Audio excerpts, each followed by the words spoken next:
I'm here to introduce you to this group that I've been working with for the last 2 years at least, 50 by 30.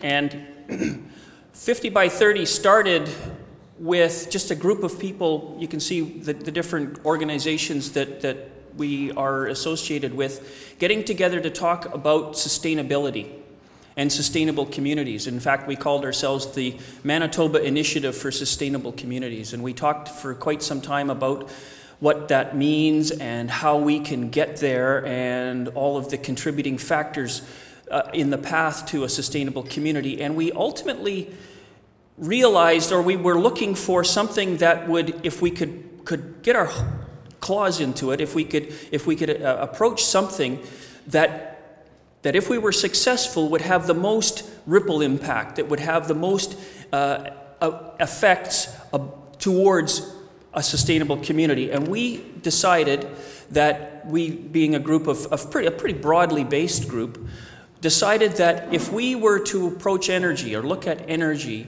and the renewable energy ratio of the province, the ratio of energy that we receive from renewables versus the amount of energy that we receive from fossil fuel, if we were to concentrate on that, and with a goal to increasing our renewable energy ratio to 50% by 2030, it would have a ripple impact on our behaviors and our infrastructure and how we get to the future. So that's what we've undertaken as our objective.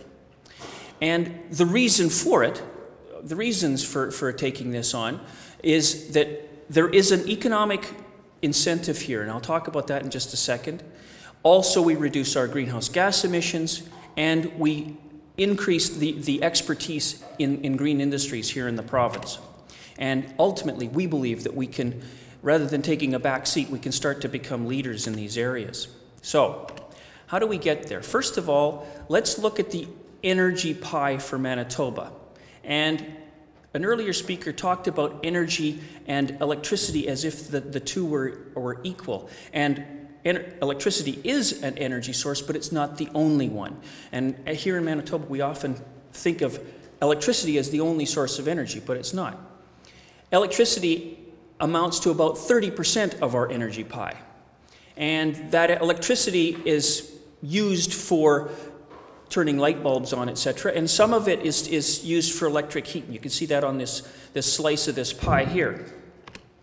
There's a small amount of energy, there's a certain amount that's used for industrial purposes, but the majority of the energy that we use in this province is either used for space heating, and that generally means natural gas that's being burnt, or gasoline and diesel that's being used to move goods and people around the province. So about 70% of the energy that we use in the province is fossil fuel based and is used for these two very large components of usage.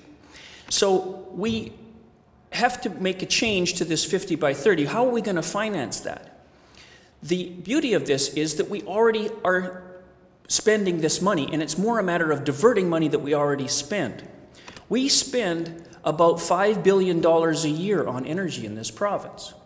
And we spend actually about $3.5 billion on gasoline and diesel and about $700 million on natural gas. So about $3.5 billion is spent on fossil fuels in this province. So that money is largely leaving the province. Not all of it, but a lot of it is leaving the province. If we can divert that money to stay in the province, it will foster economic activity here and move us towards our goal of 50 by 30 and generate other subsequent economic activity here in the province. That's the opportunity that I'm putting in front of you, and the opportunity that 50 by 30 is putting in front of people of this province. Because in Manitoba, renewable energy is local energy. We don't have to bring it in from Alberta. We generate it right here. So what we've done with 50 by 30 is we looked for numbers, and I'm trying not to have too many numbers in this presentation, but really, as our name implies, 50 by 30 is different than other initiatives because we are focused on numbers and trying to prove or show scenarios that are plausible in moving towards our objective. So we went to this site, the Natural Resources Canada, and found information from them and put them into documents that we played around with over the course of many days and hours and Saturday mornings, etc., and looked at how we use energy now, where the energy comes from now, and how we might shift those patterns into the future. So let's look at the past, or the situation currently. Energy in this province from 1990, the energy usage in the province has grown from about 229 petajoules to 270 petajoules. And the green band that you see there is the proportion of that energy that comes from renewable sources, and a lot of that is from hydro. And the red portion at the bottom is fossil fuels. And so there's the percentages right there. And a small sliver is from wind, biomass, solar, and geothermal. But the majority of the renewables is from hydro. And a corollary to that is the greenhouse gas emissions that we've been spewing into the atmosphere over that course of that time. From 10 megatons of carbon dioxide equivalents in 1990 to 11.6. So they've been going up. And if we just extrapolate linearly, we're looking at about 13 megatons into the future. And energy, again, another increase, looking at about 330 petajoules of increase. And if we just extrapolate linearly, we go from about 30% renewables today to maybe 35% renewables in 2030 with this kind of share. This is just if we go business as usual. But what 50 by 30 is looking to do is change that curve. And instead of 35%, 50% renewables and 50% fossil fuels. That's what so how do we do that? And that's where the investigations into the numbers has played out. And what we're talking about is, in order to get to that 50, we also, if you see, there's also a drop in the total amount of energy that we use to 312 from 333, and an increase in the amount of renewables. And where those renewables come from is from wind, biomass, solar, and geothermal. So that our energy pie starts to look like this in 2030.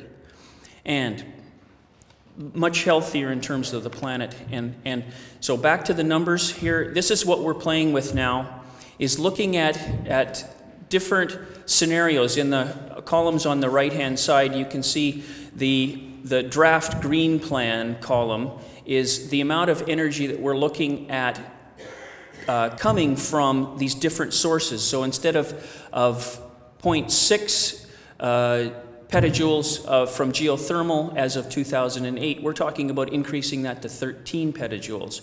Biomass from 10 to 27. So I'm not going to go into the numbers here, but the point is that we use this as a thought exercise for, if we want to achieve this goal of 50 by 30, where is it going to come from?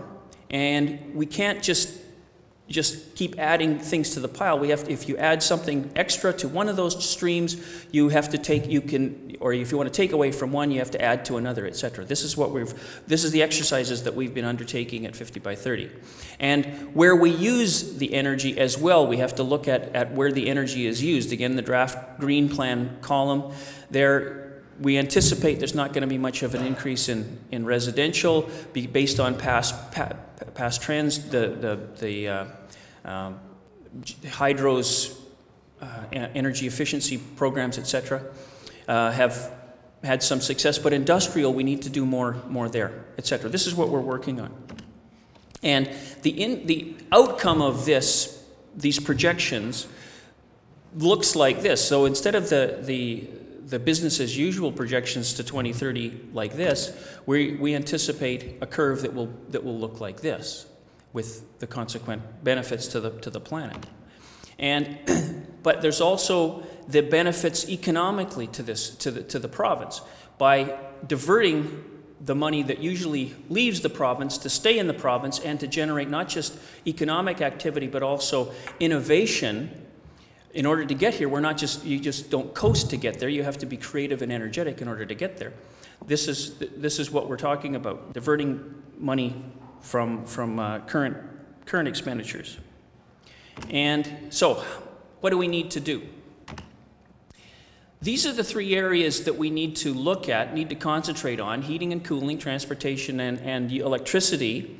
And we're going to shift to the 50% by 2030 by looking at the three areas of reducing demand, increasing efficiency, and increasing the source of energy from renewables. And so what 50 by 30 is up to right now is we are now looking at how we can populate this matrix, if you will, so that we recommend policy, recommend initiatives, recommend directions that the province and individual companies, individual organizations in the province can undertake in the coming years in order to move us in that direction.